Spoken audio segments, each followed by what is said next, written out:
À l'époque d'aujourd'hui, en tant que femme autochtone, je me sens toujours à la recherche d'identité, surtout à l'âge que j'ai 21 ans.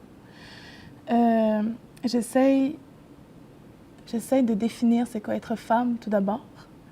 Puis je nage encore en plein là-dedans, mais en plus d'être autochtone. On finit par apprendre l'histoire, par se conscientiser, puis se rendre compte qu'à quelque part, il y a beaucoup d'injustices.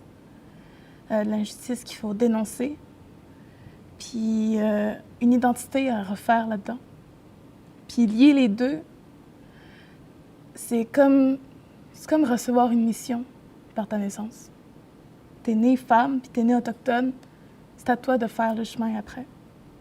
C'est à toi de décider où c'est que tu t'en vas, puis où c'est que tu veux mener l'identité, jusqu'où il faut le définir. Nandoab mot, nogamat, mak, ne mon chumat, ne nandoabden, ne meshkanam.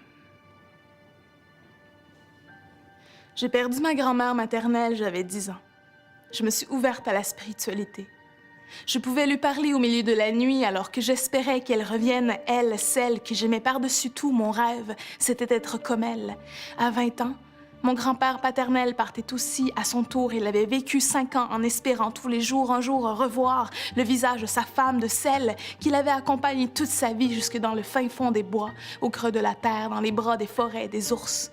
1 an plus tard, je perdais mon grand-père maternel, le petit-fils de celui qu'on surnommait Canabeuche le Brave, celui qui traversait à pied les routes et les territoires, et grave, il pouvait le refaire 2 fois, 3 fois par jour. Il était sage et solitaire, il avait toujours rêvé, lui aussi, de retrouver ma grand-mère, la mère de ma mère.